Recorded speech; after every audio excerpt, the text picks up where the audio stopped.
Time Sync is the weekly podcast. Time Sync is the weekly podcast to let you know what's worth sinking your time into. Head to Time Sync Pod for more information like rating scale, show notes, social media, videos, and more. Nailed it.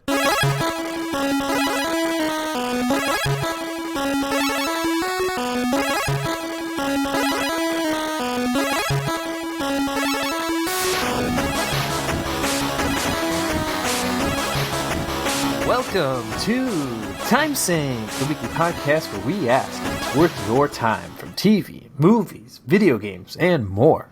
We rate content not on its quality, but if it's worth sinking your limited free time into on a scale of 1 to 5.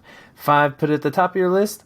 1, it's not worth your time. I'm your host and pop culture super junkie Sauce, and this week I am joined by Bradley. Hi, I'm Brad.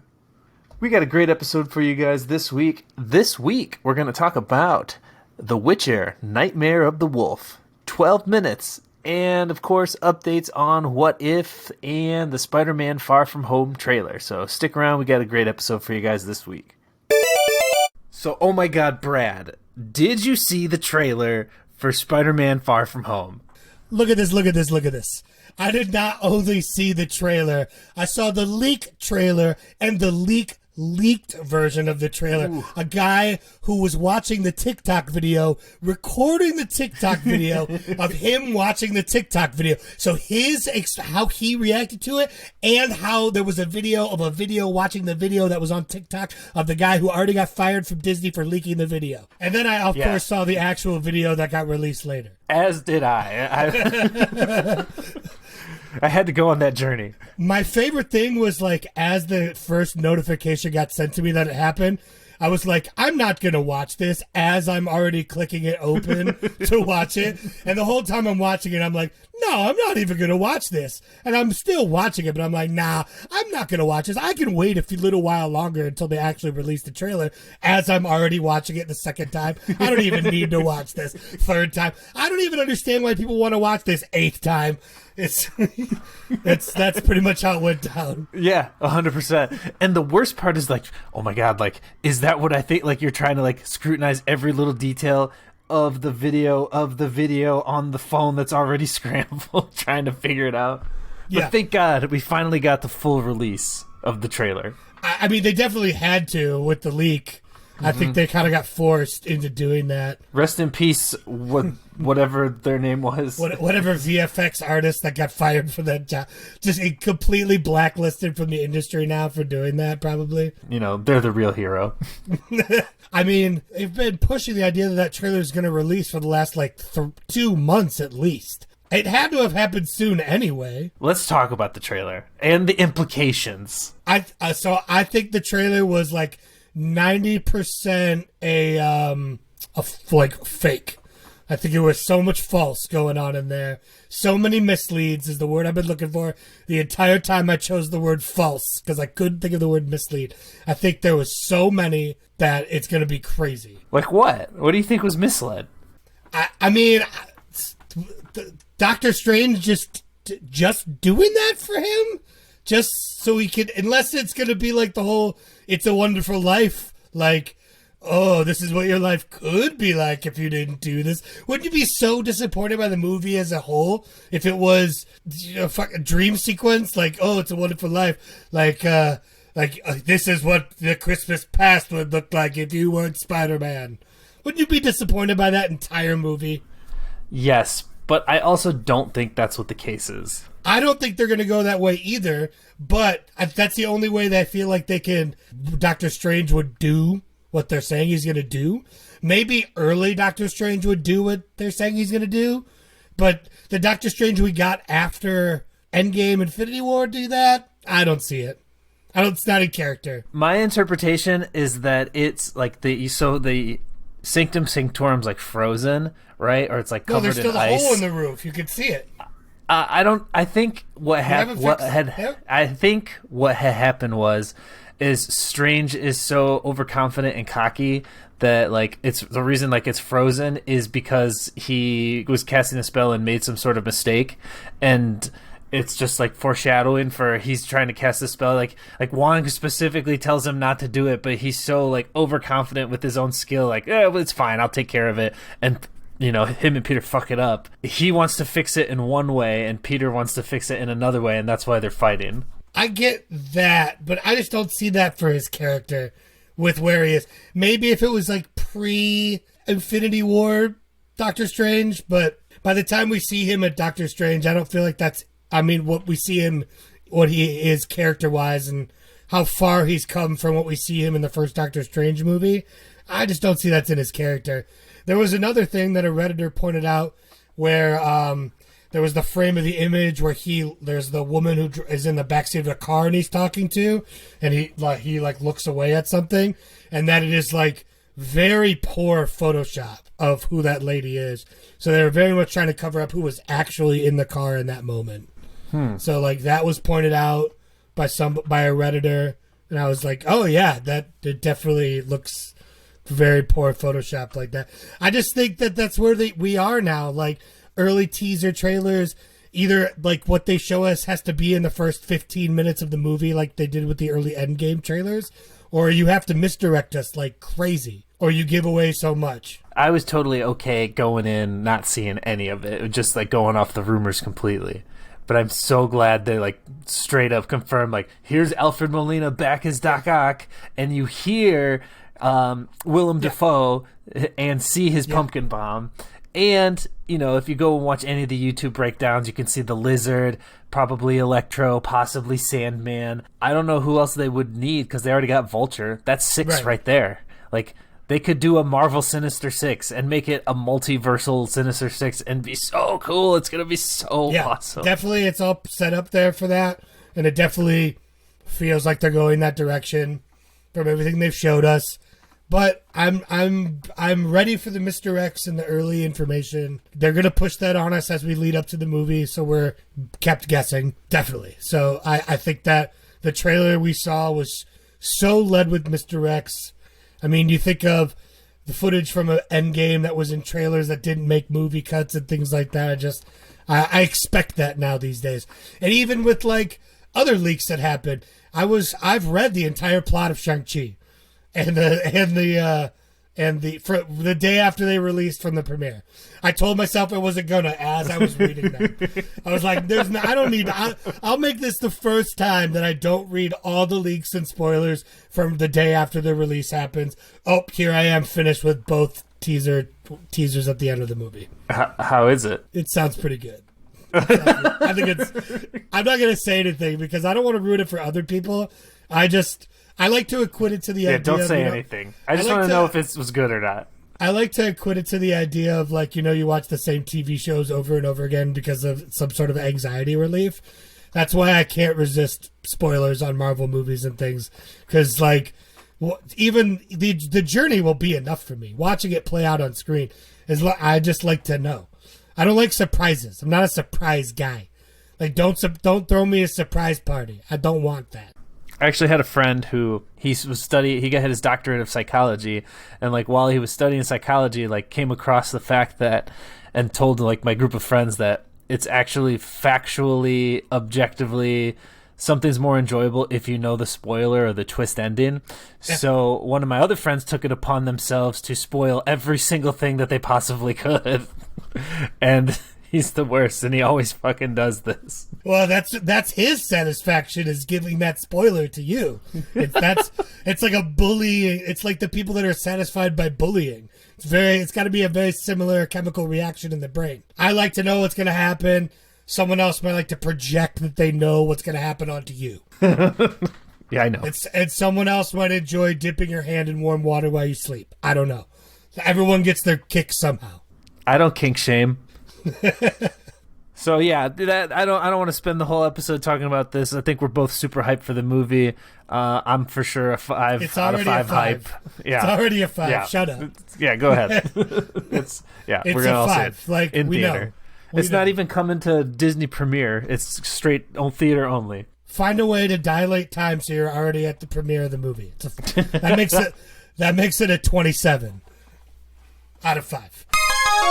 Did you want to talk about What If or no? Yeah, I mean, we didn't get a chance to because of our lost episode.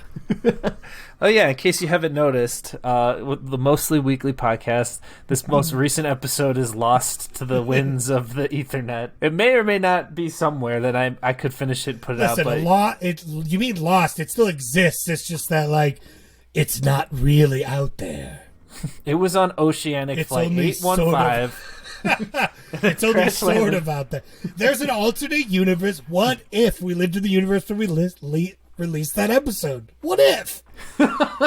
We don't know. We couldn't know. We're not the Watcher. Only the Watcher. I cannot. I will not. I shall not interfere. So yeah, let's talk about the last 2 episodes then, because well, yeah, we've gotten 3 total now. Just as of we're recording this, they recently released the newest one. Did you get a chance to watch it yet? Oh yeah, of course. Can we talk about the Black Panther as Star-Lord though, or T'Challa as Star-Lord? Because if I was rating each episode individually, that would be the only one that's gotten a 5 from me so far. Yeah, absolutely. I think the other 2 have been a little average to not great. I definitely didn't like the first one. Loved the second one. Yeah, and the third one, I thought it was just okay. It was a little too goofy at times for me. It was the villain that really was like, Yeah, they just made a few too many goofs. We're on that goof troop. You know what I mean? Goofing up. Goofing it up hard. Yeah. Power Play. What's the band in that movie? Power Glove. Power Slide. Yeah. Power Trip. It's voiced by Tevin Campbell. It's a really, really great 90s R&B artist. So yeah, let's go back to T'Challa as Star-Lord, because that was a phenomenal performance by the late Chadwick Boseman, and it was an original story. Actually, I'm pretty positive it was an original story, but what I mean, it wasn't like a shot-for-shot remake of like the first Captain America like the first episode was. It was his own thing, and it was very interesting. Well, it strayed so far off the prime timeline plot line from such a small decision, mistake, error, whatever you want to call it, but it strayed so far from the path that it felt truly original. Mm-hmm. It wasn't just Guardians of the Galaxy the movie, but with T'Challa. Yeah, it showed you how every character was like so many characters, timelines and stories were affected in a crazy different way just because of the influence of one person on another sector of the universe. And it was so cool and well done. I love Happy Thanos. There was the one obvious, really big mistake that they made that was pointed out with the calling him Star-Lord. And like that, the coincidence that Yondu would come up with that nickname for him when it was Peter Quill's nickname from his mother. Like that was the obvious, like, big mistake thing, continuity thing, but I'm so willing to overlook it because of how great the episode was. Like 1920 sexy Nebula, Happy Thanos, fanboy, what's his name? The Kree guy with the thing in his head with the always pokes like this, like Crag. So no, it starts with a K. No, not Kraglin. Kraglin is James Gunn's brother. Yeah, Shotgun. It's voiced by, I'm gonna butcher his names. Jamin. I'm not gonna say it. I'm so bad with names. But he talks like this. He's got like this kind of voice. Oh my God, Star-Lord. That's pretty good. Thank you. Honestly, that whole episode, the only thing that was off to me was Benicio del Toro's voice acting seemed a little odd. Yeah, it was such a small part of it, though, so it didn't bother me all that much. I thought his character choices as a live-action collector were strange. Yeah, that's true. So it's fitting, I guess, that his character choices as a voiceover collector should be strange as well. He's an eclectic character. He's an eclectic human. Although Jeff Goldblum nails that type of... Because they're brothers, so, you know, they both got to play the same type of character. Nobody can out-Goldblum Goldblum. Jeff Goldblum was Jeff Goldblum. It was perfect. But as an alien. That's what I want to see, as that character. That's all I want. I want to see the movie full of Jeff Goldblum. Jeff Goldblum fights Jeff Goldblum. Big Mama's House, but Jeff Goldblum. Yes, I definitely want that now, and we need to make that script. We just gotta sit down and do it. Well, and there it is. All in all, I think the series has just been okay.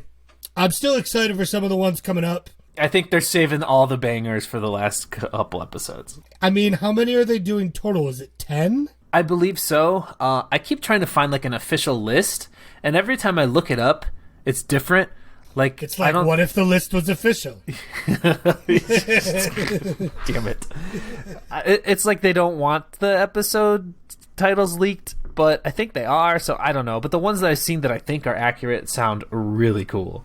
Yeah, I mean, the Marvel Zombies one should be a lot of fun. Yeah. Well, we know that is coming from the trailers. To stick with Marvel, because Marvel's amazing, have you also seen the reveal of the newest Marvel game coming out? If you're talking about the phone game, No. mobile game that I teased, which is officially out, that I haven't played yet. I think we need to pause so you can watch this trailer real quick. You're not talking about the Guardians of the Galaxy one, are you? No. Yeah, so it's called Marvel Midnight Suns. It's a new game coming out. The trailer made it look awesome, so give a raise to whoever made the trailer. Yeah, the trailer looked pretty cool. I'm waiting for you to tell me more. Oh, that's as much. That's all I know. I've seen the trailer. All It's a tactical RPG. Tactical. I just said those words to you. So it's supposed to be, from my understanding, it's like XCOM. You know, like one of those turn-based, like Gears. What was the Gears one? I actually really liked Gears Tactics. That was a lot of fun because it's highly animated, so it feels, even though it is like a turn-based game, it feels more actiony, especially for like a big action game like Gears. So I'm hoping that if this is like that, it's going to be like Gears Tactics. The trailer looks awesome. I was just saying. Something to put on your radar. Put it on your radar. Tactical RPGs aren't like a usual big draw for me personally, but you know me, I'm willing to give Marvel a shot. Poser. They have a hard 5 until they prove it wrong. Yeah, they automatically get a automatic 5 on everything that they do. Like I'll be playing the new Guardians of the Galaxy game when that comes out by the same studio that did this last Avengers game that was just kind of so-so. But very so-so. Yeah, I mean, I enjoyed the story mode playing through that. I just didn't enjoy the multiplayer side of it. Which was kind of its thing. That's they should have focused more on one side than the other, like what they're doing with the Guardians of the Galaxy game, which is more focused on the first one-player side, single-player experience, and it's probably going to be dope. It looks pretty cool. We'll see. We'll see. But then the other one that came out is the mobile game that I haven't started yet, Revolution. So hopefully I'll get into that in the near future. Yeah, I'll definitely try that out for sure before next week. Yes. But moving on from Marvel, at least for a second anyway. I'm sure we'll loop back to it. I guess. This is low-key a Marvel and Xbox podcast.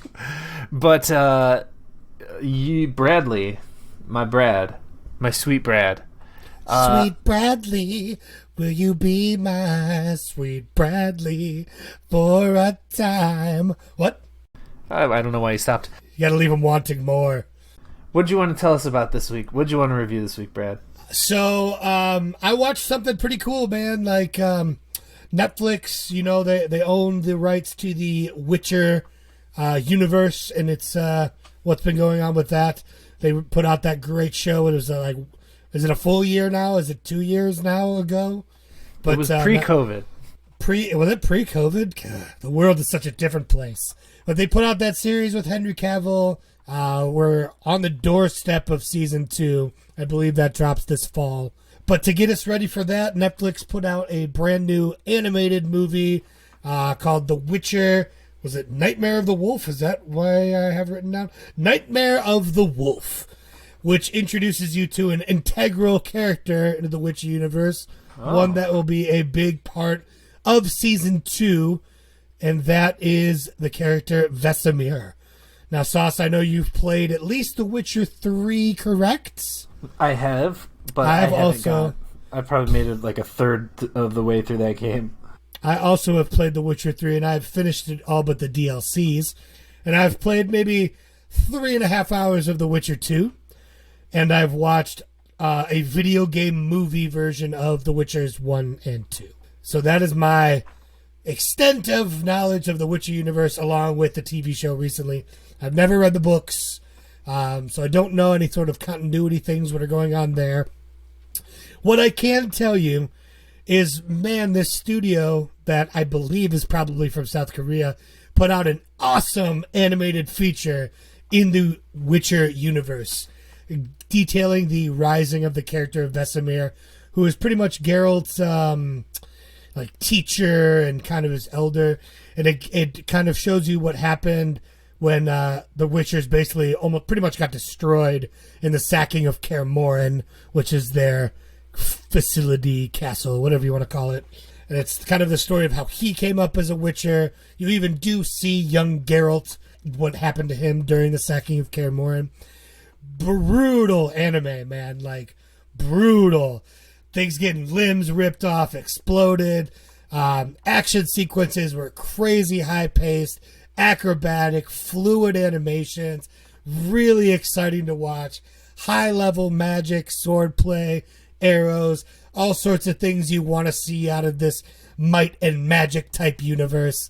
Really, really, really entertaining, well-paced action program.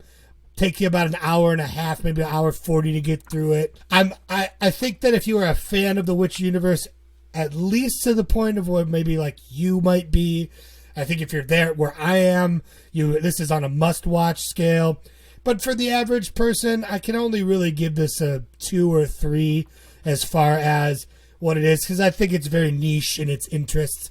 If you love animation, high-level action anime, if you love the Witcher universe, if you love any sort of might and magic put in front of you, D&D, things of that nature, then this definitely bumps up on your list higher than that.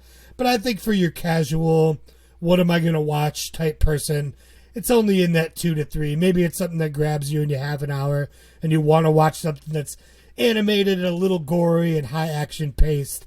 Then it's definitely a really entertaining watch for sure. For sure. So it's a movie. It's not like a short series. No, full movie, about an hour and a half. I think it kind of clocked in around. The animation looks very similar, and sounds very similar to the Dota Blood Dragon. Yeah, I mean anime, which was awesome. You're probably right, because it's a Netflix owned animation. So I don't know whether they started studios or they're outsourcing, but most animation gets outsourced to South Korea these days. So it's probably a lot coming from the similar or same studios and artists. So that's probably fair. And it's all about source material from there. I mean, the Dota universe is crazy, codexed, and well written. So is the Witcher universe. I've always heard the books are good reads.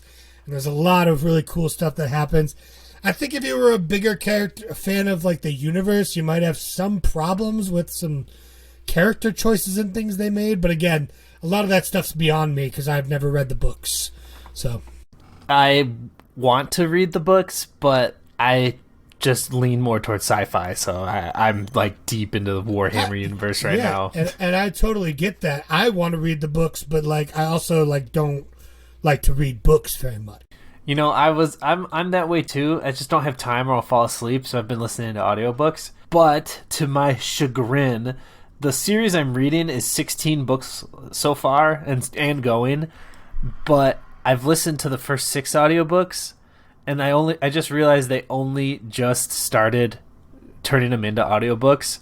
So I've got from 7 till 13 where there's no audiobooks and it picks back up from 14, 15, 16. So I'm like, I got it. It's the last book of the Aragami. Yeah. It's like, I gotta read it. And then I read it in like 4 days. Yeah. It's so good. But I get getting that involved with something. I'm like, I've been watching old Critical Role episodes. I'm 63 episodes in. And they're 3 to 4 hour live streams that they did it by. Everyone just likes to absorb their material in different ways. I'm way more audio visual than I am, book oriented these days. Like a lot of people. Yeah, I think that's what made a difference for me, because listening to the narrator, I'm reading. So the series is called Gaunt's Ghosts, and it's basically Space Band of Brothers. And I won't get too deep into it, but definitely read it because it's fucking amazing. I cried in this last book so hard. It was so devastating. It was worse than the Red Wedding. If it elicits emotional response, that's huge. What's cool is that I have the voices established in my head and the characters fleshed out because the narrator's so good that now I can speed read the books because I have, just... It's like when I read Game of Thrones, I watched season 1 first, and then I had the characters in my head, which made them easier to read. At least for me, and like you said, you're an audio-visual person. I feel like I'm the same way. That makes a big difference. So, sure. If you find a series that you want to dive into, if it's only book, don't let it, give it a shot, is my point. So, sometimes just having other people engaged characters can be more entertaining as well. Like with Critical Role, just having actual voiceover actors role playing is way more engaging than, if I were just like reading a book and I, might be able to make fun stuff up with my head all the time. I'm pretty decent at that, but it's not nearly as engaging or memorable to me. I forget about 82% of the things I say. So when I tell someone a story and they're like, yeah, you've told me that story before, I don't remember that. I just like the sound of my voice sometimes. Clearly. Change that to all the time. I mean, I don't like listening to my voice on audio recording, but live, man, that thing's beautiful. That's where Brad really pops. Let's do it live, man. No notes, no rehearsals. Only live. That's pretty much my life motto. Show up, make it happen. Make dreams happen. Fuck it, do it live. So, I would like this then? I think you would be entertained by it. I don't think it's something that, like, I would push up your queue and tell you have to watch it, man. It's going to change your life. It's going to make you come back at me with gifs and quotes and memes, and we're going to be referencing this till the day that we bore our kids with the stuff that we used to like. They don't care about the stuff I used to like. It sucks so bad. If you got an hour and a half that you want to kill and you want to watch something kind of like high octane that's got a pretty good story and narrative and characters that are really enjoyable and good VO performances, it's all there. It's all there. So basically you're saying if you think it's what you're into, you're going to 100% not regret watching it. Yeah, because it's so good, but it's a very niche category of what people... It's not for everybody. It's not a general public type thing. Big names, voice actors in it? Nobody? Not that I noticed. I mean, if you know voiceover actresses, Jennifer Hale was definitely in there. One of the guys' voices, I'm pretty sure, was one of the dwarves from one of the Hobbit dwarves, but I couldn't tell you which one because he just had that great Scottish accent, and you were like, "Yeah, I've heard that voice before. I don't know where, but I've heard it."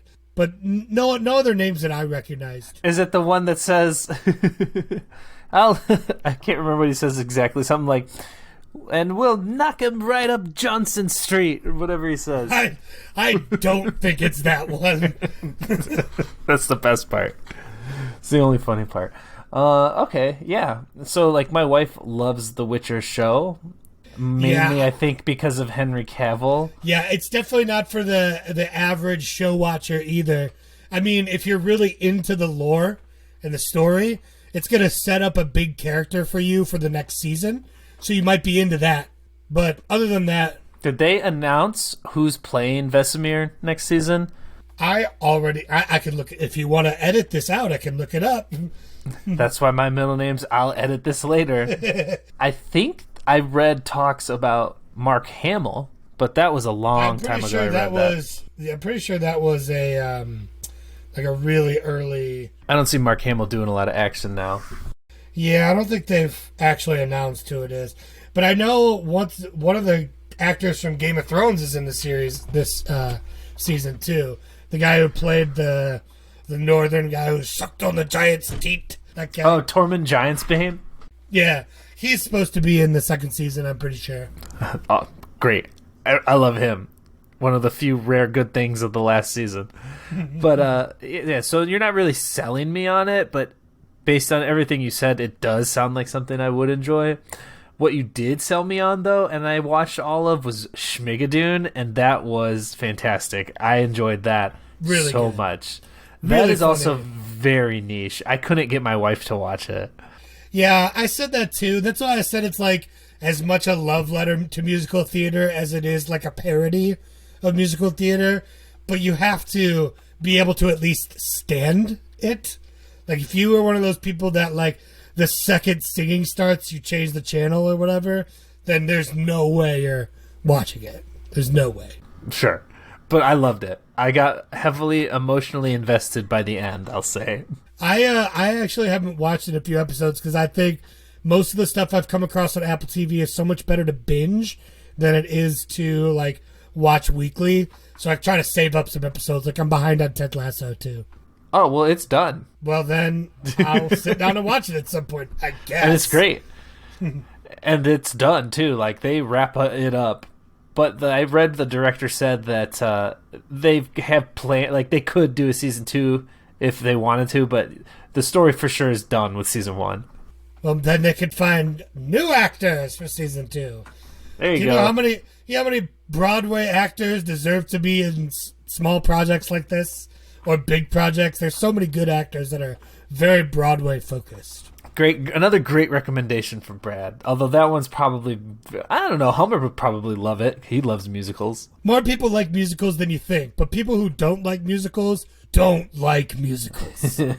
Like if someone's like, I don't like theater, you're like, all right, we get it. Well, you know, theater is pretty boring. It can be. I mean, I'm just joking. Bad theater is really boring. Amateur theater tends to be sort of boring. You can go see me at Amateur Theater Night this Nerns Day, February 33rd. I'll be the Prince of Deals. Brad's solo 2-man show where he's playing both characters. The Prince of Deals and Rage Quit the gamer. Yeah, I'll cut that. Thanks. I wanted to review 12 Minutes because it just came out on Game Pass. You have 12 minutes. Perfect. I do actually have 12 minutes. So I wanted to review 12 Minutes because it just came out on Game Pass, and I had been looking forward to this game because it looked like a different experience, something new, not your stereotypical, shoot, kill things, save the world, although those are my favorite types of games, so I don't know why I'm deriding them. Is that the right word? It works for me. This is an indie game. So this was made by, published by Annapurna Interactive, who did Outer Wilds, What Remains of Edith Finch, a couple other games that you might know. Donut County was really good, like short games, short indie weird games. They have a good pedigree. Very puzzle-based. Yes, which this game is. So 12 Minutes is a escape the room murder mystery. It is very story-driven, but it does kind of remind you of like those mobile escape the room games where you're like, I gotta try this here and do this. But a lot of the clues are text-driven based on more of the story that you're getting based on the actions that you're doing in your 12-minute run. Because each loop is about 12 minutes, and if you don't figure anything out or progress your story at all, it's going to loop back. Or if you do something, you can end it early by messing up. It has 3 actors in it. It's got James McAvoy, Daisy Ridley, and Willem Dafoe. And Willem Dafoe plays the antagonist, and he crushes it. Like, I want to see him do voice acting and more things, because he has such a distinguished voice, but he knows how to use it. James McAvoy does great in it, but, I mean, it could have been anybody, honestly. Any actor could have brought, emotion to that character, which is the main character. And the other female is Daisy Ridley, who I couldn't even tell is Daisy Ridley. Like, I didn't recognize her voice at all. The puzzle aspect... using her Polish accent. I can't even remember what accent she was using. I think it was American, and that's maybe why I couldn't recognize it. But yeah, I can't even remember what it was. I just chose a country. But it's basically... I don't actually know if she has a Polish accent in her repertoire. I just assumed it was Murder on the Mystery Orient Express movie, but anyway, it's like a point and click kind of type game. You're moving your cursor to where you want to walk to and interact with stuff, and try to solve the puzzle. It's very interesting. I want to see, because I think there are a couple different ways to go about accomplishing what you need to accomplish. Like, the end's going to be the same pretty much. There's a couple different endings, but they all kind of lead to one ending. But how you get there, you can take a couple different paths. So I want to talk to somebody else who's beat the game and see how they went about it. The story is it's inherently interesting and engrossing because you want to know why you're stuck in a time loop. Like, that is already interesting, right? Like, not only do I want to figure out what's going on here and solve this issue that arises at the beginning, but I also want to know why I'm stuck in this time loop. So the whole time you get excited when you get a little bit of information because you did this, and then you realize, oh, if I do this person will go here or say that, which gives me more information to do this on my next loop. So the whole time you're like, oh, this is cool. I'm really digging it. But as you figure out the whole arc of the story, you're kind of like, what the fuck am I doing? Like, what is this about? And so, like, the way that they chose the climax and the twist is 100% going to leave you like, oh, what the fuck is basically the best way I could put it. I read a lot of comments on the internet. People are not, like, they like the game, but they were not happy with that reveal. And I cannot say anything other than that without spoiling anything. But I don't know. You might like it. You might think it's interesting. I definitely think it's weird. I think the choices that they made were intentionally over the top to hype up the overall, story tension. It was a weird choice. I'll definitely say that. But the game was enjoyable. But it's nothing I'll ever probably play again, because once you get the story, there's like literally no reason to go back to it unless you get like maybe a bad ending and you want to try it again to get the good ending. But being on Game Pass, like, that's why Game Pass is so amazing, because I didn't pay any money to play it and I was looking forward to playing it, so it worked out perfectly. It took me about 2 nights to beat. Probably about 6 or 7 hours total. It was an enjoyable experience. Even though the twist ending or the climax is weird, I definitely recommend playing the game, because if you like puzzly type games, it's definitely an enjoyable experience, although it might leave possibly a bad taste in your mouth. Still cool. I'm definitely going to give it a 4 out of 5. So you said this is the same studio that did the game Outer Wild, right? Not The Outer Wilds. It was like yes. Outer Wild, which was also a time loop game about like the ending of a universe or whatever. Yes, it was. I had also on Game Pass. I remember starting it and like not getting very far because I'm somebody that puzzle games necessarily aren't my thing. I think there's many a Zelda game I have stopped playing because of a puzzle I've gotten caught on. Oh man, Zelda's the best. Many a Game Boy Zelda game has been lost to the winds because there was a puzzle I couldn't get around, and I was like, I'm done. Bye.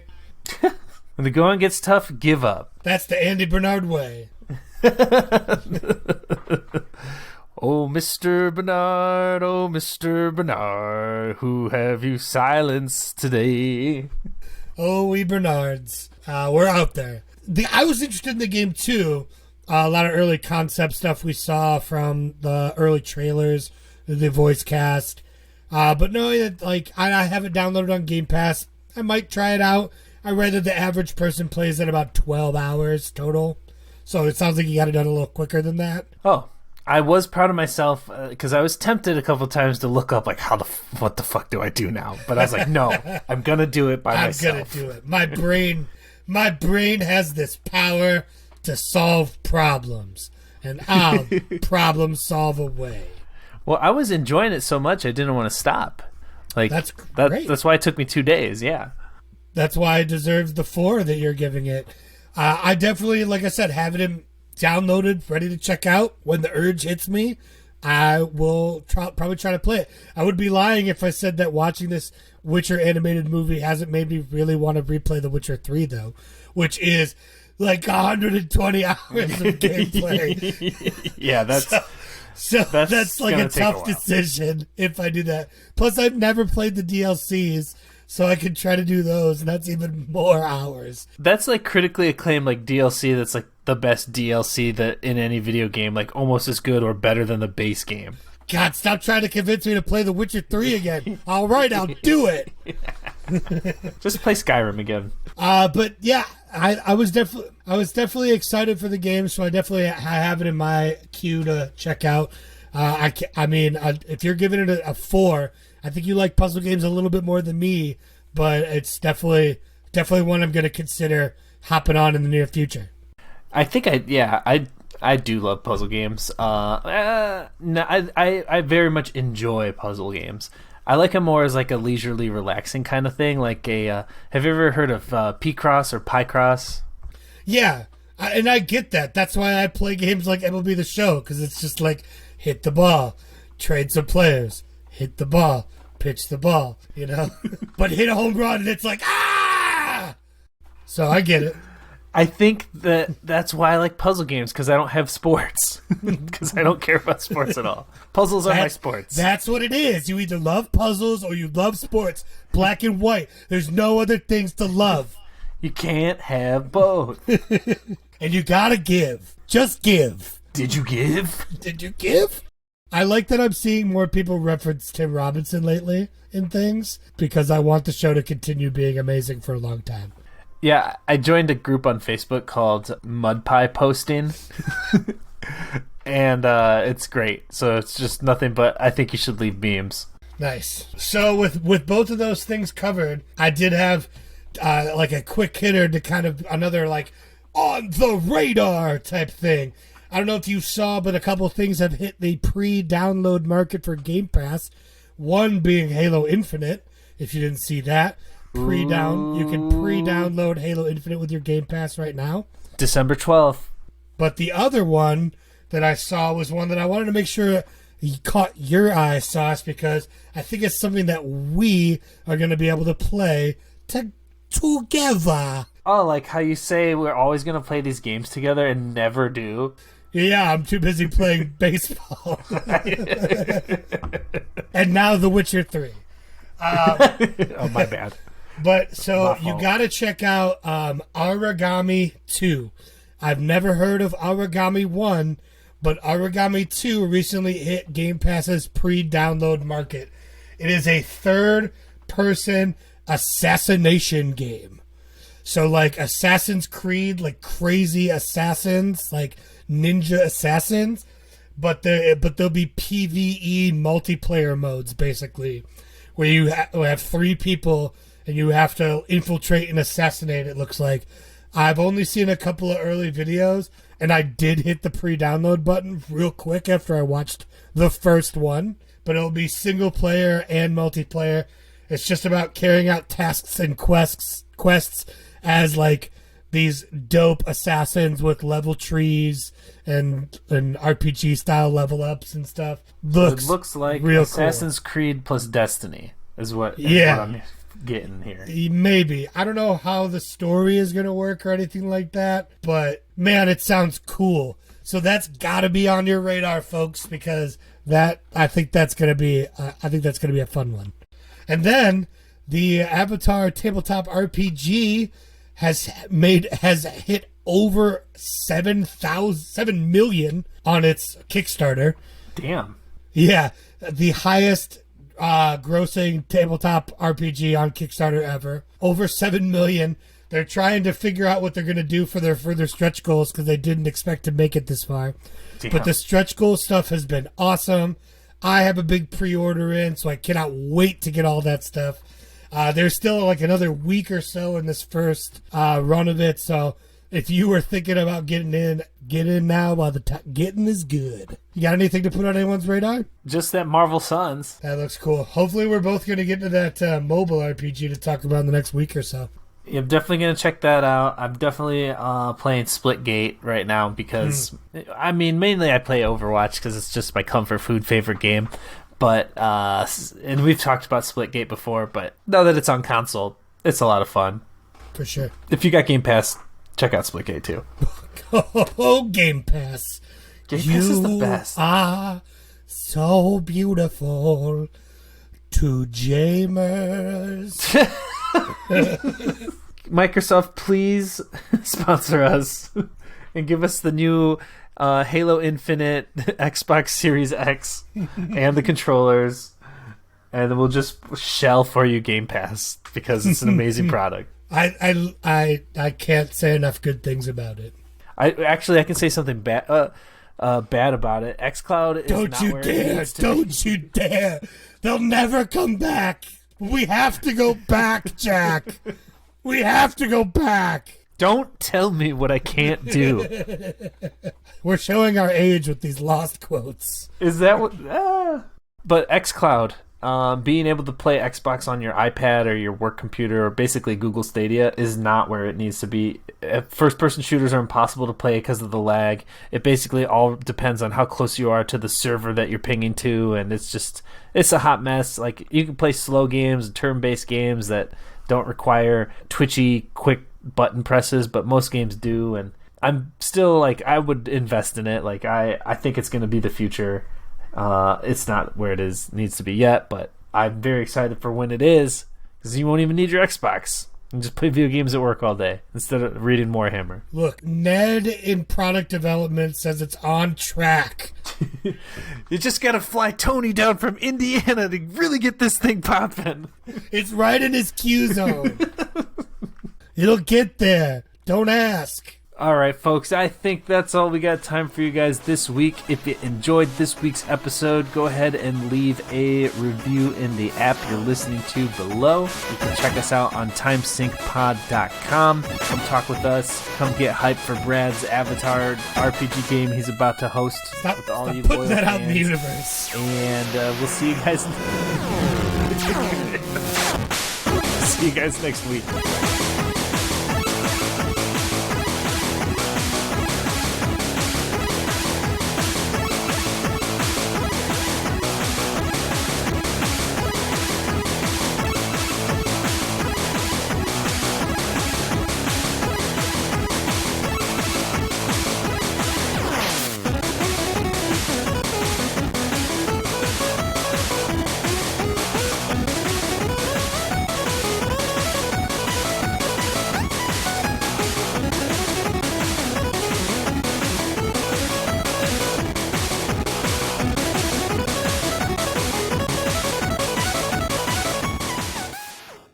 Sync is the weekly podcast to let you know what's worth sinking your time into.